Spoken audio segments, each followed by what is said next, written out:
Everyone thinks the most dangerous people in the room are the gangsters, the men with guns, the men who shout. But the real danger is the quiet man no one is watching. Chicago, 1956. Leonard opens his small tailor shop as he always does. Calm, precise, and careful. Every tool has its place. Every movement is measured. Minutes later, his assistant Mabel arrives. The shop looks ordinary, but it isn't. Gangsters come and go, slipping envelopes into a safe hidden in the back. Leonard never asks questions. He just focuses on fabric and stitching. Today, Richie and Francis walk in. Richie talks with Leonard about a new suit, something flashy for his growing business. Francis cuts the mood short. He pulls out a sealed envelope that needs privacy. Leonard excuses himself without hesitation.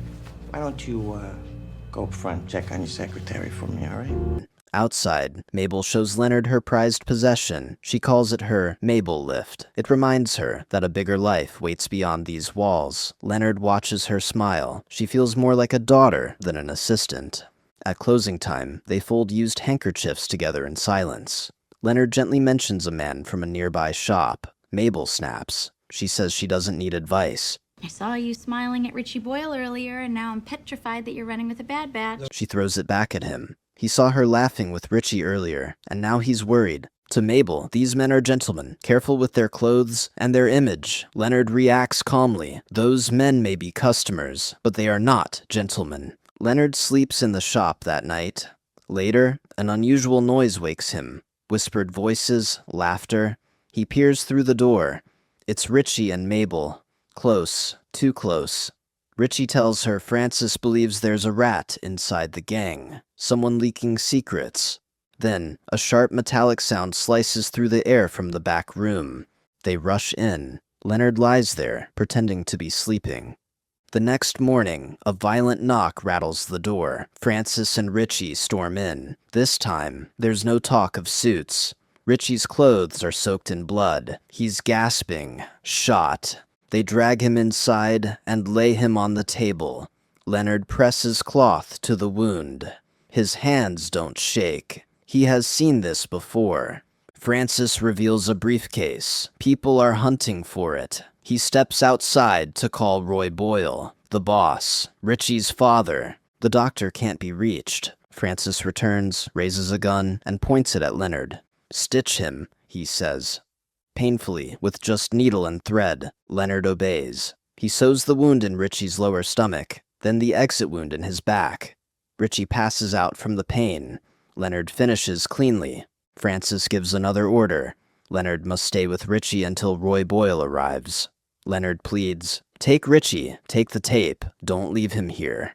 Francis refuses and walks out. Moments later, Richie steps out of the room. He thanks Leonard for saving his life. His eyes drift to the briefcase. He asks where Francis went. Doubt creeps in. Leonard feeds it. Why would Francis put himself in charge of finding the rat?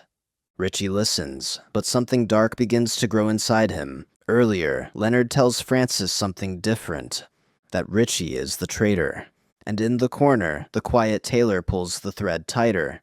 The bell rings again. Francis is back. He is shocked when he sees Richie standing. "How are you feeling?" Francis asks. Richie studies him, too calmly. He asks why bullets flew everywhere last night, yet none touched Francis. Francis shrugs. "Not luck. Skill." Richie presses harder. "Where did you go?" Francis says he found a machine that can play the tape. He wants to go now. Richie offers to come. Francis refuses. Richie says they should wait for his father and listen together. Again, Francis refuses. He reaches for the briefcase. Richie blocks him. They tug at it. The case slips free and cracks open on the floor. It's empty. Silence settles in. The question lands without words. Where is the tape? Richie pulls his gun. He points it straight at Francis. He tells him he's not family. He asks who he thinks he is. Francis answers quietly, "I'm the guy who took 6 bullets to save your father when family wasn't there." A faint sound breaks the tension. Richie turns his head for a split second. He misses. Francis moves first. One shot. Richie drops, clutching his throat. Blood pours out fast. Francis steps closer and looks down at him, calm and cold. The final shot ends it. Francis turns to Leonard. Where's the tape? Leonard says he doesn't know. His face stays still. Francis tears the shop apart. Drawers, shelves, nothing. Then a car pulls up outside. Panic flashes across Francis's face. He needs to move fast. He spots a trunk. They shove Richie's body inside and slam it shut. Blood spreads across the floor. Francis scrubs it away as Leonard opens the door. Roy Boyle walks in with one of his lieutenants. Boyle thanks Leonard. He says he won't forget what Leonard did for his crew or his family.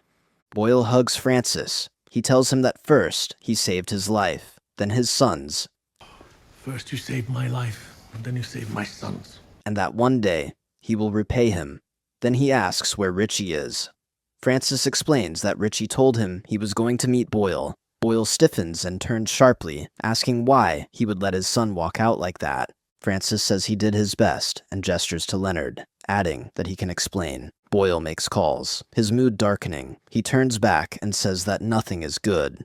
His son is missing, the tape is gone, and there are more men out there. Francis suggests they search together. Boyle snaps. He stays here. If Richie shows up anywhere, they'll call. He won't risk missing him. Francis leaves. Boyle sits with Leonard and talks about tools, about choice, about how men decide what to do with what they're given. Then he stops. He spots something in one corner of the shop. It's his son's coat. Boyle's voice hardens. He begins to count down, ordering his guard to get ready.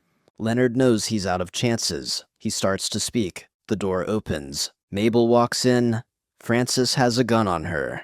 Leonard understands instantly. He lies. He says Richie left out of shame. A shame that Francis killed 4 of LaFontaine's men while he hit none. Leonard swears Mabel isn't involved. Boyle listens. He orders his man to take Mabel away. They drag her out as Leonard watches, silent, helpless, and already thinking ahead.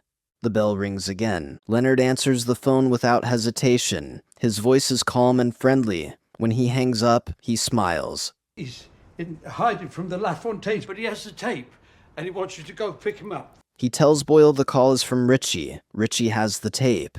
He wants them to come get him. It sounds perfect. Leonard keeps smiling. Francis smiles too. The men prepare to leave. Francis quietly convinces Boyle to allow him to stay behind and guard the shop. Boyle agrees. The door shuts. Now it's Leonard, Mabel, and Francis. Leonard shifts the balance. He tells Francis the truth, or something close to it. He says Mabel is the rat. She's been feeding LaFontaine information so she can escape Chicago. Mabel snaps back. She blames Leonard for letting her do it, for watching and saying nothing. But the damage is done. Leonard keeps going. He says there's only one way out. Mabel must call LaFontaine now. If Boyle returns and the tape is gone, they all die. But if LaFontaine ambushes Boyle and sells him the tape instead, Francis wins. With Boyle's men dead, Francis becomes the next boss. Francis thinks. Make the goddamn call. Then he nods. Mabel makes the call. She returns and says LaFontaine is willing to make a deal. Minutes later, a car pulls up. Before they enter, Francis lays out a plan. He hides in the back. If Mabel signals, he shoots. If she doesn't, he shoots anyway. LaFontaine steps in with 2 armed men. One grips a money-filled briefcase. She wants the tape. The cash hits the table. Leonard steps forward. He asks LaFontaine if she's trying to rob them. He wants to know where the rest of the money is. As he speaks, he subtly signals her, "There's a gun behind you." Her men react instantly, sliding into cover. Francis steps out, gun raised. LaFontaine's men surround him. Francis swings his gun toward LaFontaine, but Leonard speaks first. He tells her not to worry. He removed every bullet from Francis's gun earlier that night. The truth settles in. LaFontaine's men fire. Francis collapses, riddled from behind. Mabel hands over the tape, as LaFontaine leaves without a word. Silence returns. Mabel panics. The Boyles will come back. Leonard says they won't. He explains enough. He recorded the entire night. That recording is the real tape. The others were decoys he planted. He planned this for months. Leonard gives Mabel the real tape. It holds confessions, murders, everything. Enough to bury everyone left. He tells her to mail it to her FBI contact. He tells her to take the money and go live the life she dreamed of. Leonard stays behind. He packs his tools, puts on his coat, and takes his shears. He sets the shop on fire. He's ready to leave. Leonard looks back. Francis stands there, alive, bleeding. He fires. The bullet tears into Leonard's arm. Francis pulls a knife and steps closer. Leonard talks. He says he used to be like Francis, until one day he was asked to do something he couldn't. He ran, hid, learned a trade, and found love. Then they found him again and burned his shop down. He wanted to be good. Francis hesitates. Leonard strikes. The shears sink into Francis's neck. Francis falls, choking on blood. He doesn't get back up. Leonard watches until it's over. He turns and walks into the night, leaving the burning shop behind. Not as a tailor, but as the man who controlled the room all along. This movie isn't about gangsters. It's about patience, about watching, about knowing exactly when to pull the thread. If you enjoyed this recap, leave a like. It helps more than you think. Subscribe for more incredible movie recaps like this one, and comment below. At what moment did you realize Leonard was in control the entire time? Thanks for watching.